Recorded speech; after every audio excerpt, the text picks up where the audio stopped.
Hello everyone, Mike Starks with RE/MAX Town & Country here. Today I'm talking about the 2019 year-end real estate report for Fredericksburg and Gillespie County, as well as maybe a little bit about what 2020 may hold for us. So as usual, let's just start with the raw data. 2019 ended with the really strong numbers pretty much across the board. The total sales for all of Gillespie County were up 9.8% over the previous year. In 2019, we sold a little over $256 million, and in 2018, we had sold just a little over $231 million. So really good, strong sale numbers to the end of the year, and that's just a little bit shy of an all-time record, which was set in 2017 when we'd sold $259 million. We also saw the average days on market hit an all-time low in 2019, with an average of just 206 days. Now, compared to a lot of other markets, that may seem like a long time, but Fredericksburg has always just moved a little bit slower than other markets, so that's really a great number for us.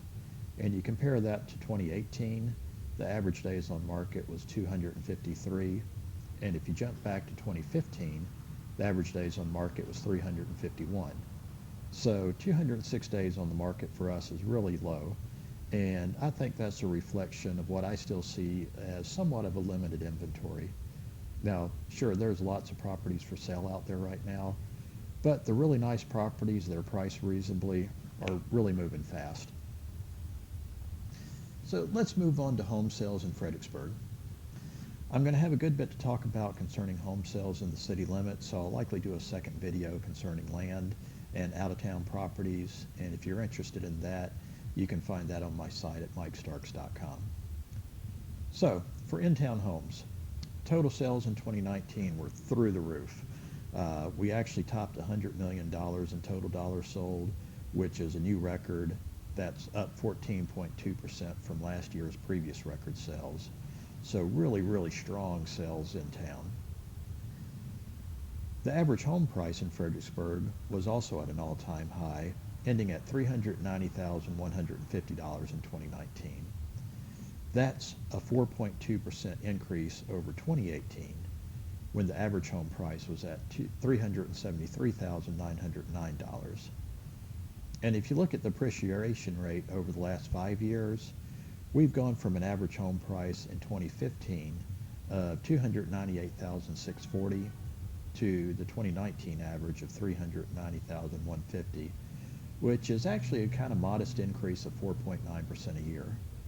Now, that might seem like a really big increase, but to keep things in perspective, compare that to how much money it costs to go to the grocery store today as compared to 5 years ago.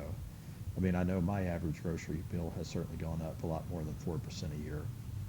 Now, I'm not saying that makes homes more affordable in Fredericksburg, but rather what I'm saying is that home affordability is really just a challenge we're facing across the nation right now. A lot of that is a factor of supply and demand. The chart you're seeing here is from the Case-Shiller Index, which shows home prices in orange and the number of homes for sale in blue. So you can see that the supply really is not going up much, but the prices sure are. And that's affecting the National Home Affordability Index. This next chart we're looking at is the John Burns Affordability Index, which shows the home affordability is probably at its lowest that it has been in the last decade across the nation right now. The least affordable time was back in 2006 and 7 when the real estate market was just insane. Then the little dotted line in the middle is the adjusted gross income of a family.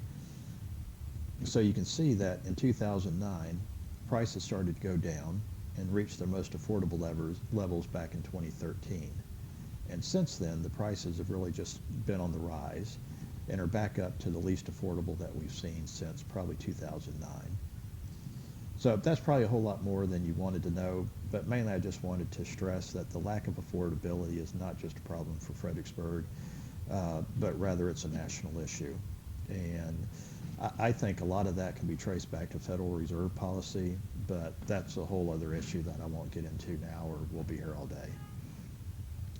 Now, on a positive note, a lot of folks around Fredericksburg have seen affordability as an issue and are trying to do something about it. There are currently several hundred city lots proposed in several different subdivisions around town, and those are in addition to the ones that are already on the ground. And all of these are aiming to build affordable housing.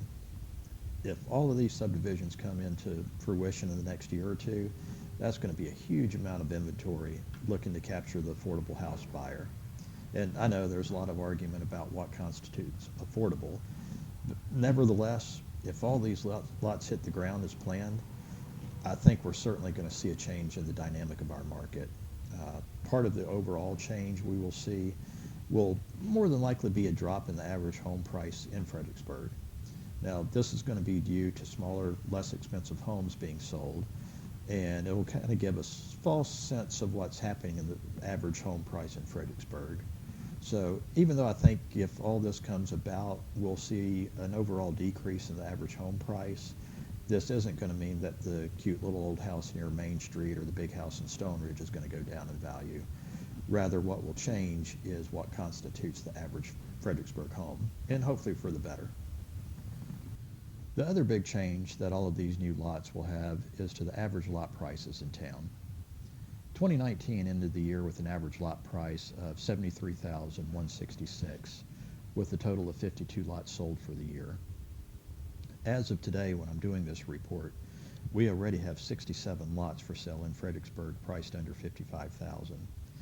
And if all of these hundreds of additional new lots do come into fruition, there'll be a lot of competition, and that's usually good for the buyer.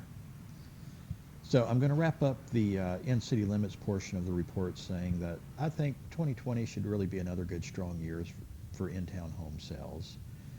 If you want to find out more about what happened in Gillespie County with land prices and you're watching this on Facebook, there should be a link around here that you can click. If you're not on Facebook, just go to MikeStarks.com, click on the information tab at the top. You'll see the market report on the top left, and from there you can navigate to wherever interests you, be it land or home sales or county data, etc. So as always, if you have questions, feel free to call, and thanks for watching.